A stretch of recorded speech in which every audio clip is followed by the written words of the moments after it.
পৃথিবীতে একটা জিনিস মনে রাখবা, বিনা পয়সায় কিছু হয় না। তুমি কিছু দিলে তারপরে তুমি কিছু পাবা। এটা সবচেয়ে আমাদের সবার মন খারাপ হয়ে যায়, আমাকে ডাকলো না কেন, আমাকে সম্মান দিল না কেন, আমাকে ট্যালেন্ট পুলে বৃত্তি দিল না কেন, কারণ তুমি ভালো একটা খাতা জমা দিতে পারো নাই। এই জন্যে আমি আবারও ব্যাক করি, আমি সোলায়মান সুখন।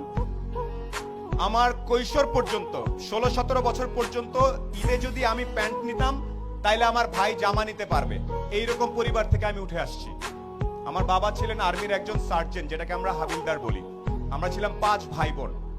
সে অবস্থা থেকে আল্লাহর রহমতে এখন অনেক ভালো জায়গায় আছি। এই গল্পটা ছোট্ট করে একটু বলবো। আমি নর্মাল বিভিন্ন জায়গায় পড়াশোনা করছি। গাড়ির সিট বেল্ট কেমনে বাঁধতে হয় সেটা আমি আসলে 18 বছর পর্যন্ত জানতাম না। গাড়ির সিট বেল্ট এদিক থেকে টাই নাই না এদিকে বাঁধতে আমি জানতাম না। আমি জানতাম না ওই পারফিউমের নাম কি, এগুলো জানতাম না। এখন আমি একটা জিনিস জানতাম, একমাত্র জ্ঞান অর্জন করলে, একমাত্র পরীক্ষার রেজাল্টগুলো ভালো করলে সামনে কোনো না কোনো ভাবে আমার জীবনে পরিবর্তন আসতে পারে। এখানে পরীক্ষার রেজাল্ট ভালো কার কার আমি আওয়াজ শুনতে চাই। 13 থেকে 19 আওয়াজ শুনতে চাই ভালো ছাত্রছাত্রীদের। এখানে প্রত্যেকে ভালো ছাত্রছাত্রী আমি জানি। আমি আজকে লিস্টে পড়েছি, পলক ভাই প্লেনে আস্তে আস্তে বলছিল যে এত ছেলে মেয়ে, এত কৃতি সন্তান আমি কিভাবে ছবি তুলবো একসাথে, আমার তো পুরো মাঠ লাগবে। সিংড়ার মতো একটা জায়গায় এতগুলা মেধাবী ছেলে মেয়ে তৈরি হচ্ছে।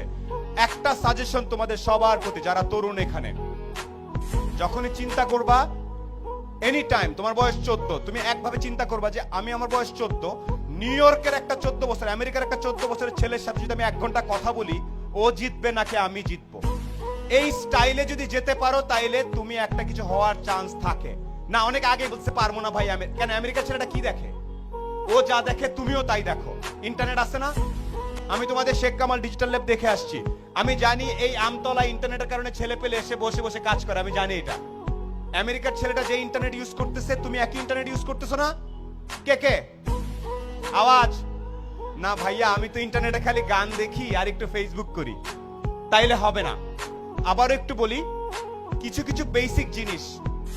আজকে এই প্রোগ্রাম নাচা গানা শেষ হয়ে সবাই চলে যাওয়ার পরে বাসায় যাবা, শাওয়ার নিয়ে ঘুমানোর আগে একটু দাঁড়ায় বলবা, একটা লোক আসছিল কালো করে, ভাঙ্গাচোরা, দেখা তো খুব একটা ভালো মনে হলো না, বাট উনি একটা কথা বলছে, আমি যদি নিজেকে পৃথিবীর যে কোনো মহাদেশের 14-15 বছর একটা ছেলে বা মেয়ের সাথে সমান সমান দাঁড়ায় 1 ঘন্টা কথা বলার মতো ক্যাপাসিটি না থাকে, তাহলে আমি আর অনেক পিছায় আছি।